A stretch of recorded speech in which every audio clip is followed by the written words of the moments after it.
الله اکبر، الله اکبر، الله اکبر. من المؤمنین رجال صدقوا ما عاهدوا الله علیه فمنهم من قضى نحبه و منهم من ینتظر و ما بدلوا تبدیلا. انا لله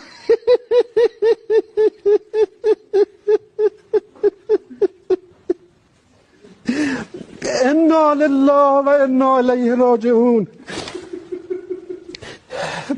بعد از عمری مجاهدت حسینی و دائمی و خستگی ناپذیر، روح بلند و ملکوتی کوه نستوه ولایت، پدر مهربان امت، رهبر و امام مسلمین حضرت آیت الله العظمی سید علی حسینی خامنه‌ای در راه سربلندی حرم جمهوری اسلامی ایران شهد گوارای شهادت را نوشیدند و به ملکوت اعلی پیوستند.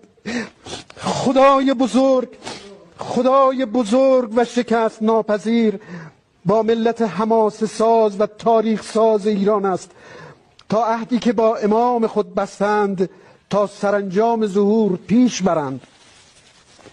یقینا در این برهه تاریخی قطب عالم امکان حضرت بقیت الله الاعظم ارواح نال تراب مقدم الفدا مولای ما ملت مظلوم و مقتدر خود را کفایت می کند تا با تبعیت تام از ولی فقیه شرعی و قانونی مسیر باقی مانده تا قله سربلندی را با وحدت و اقتدار به پایان رسانند و پرچم این انقلاب را به دستان با کفایت ایشان تقدیم کنند.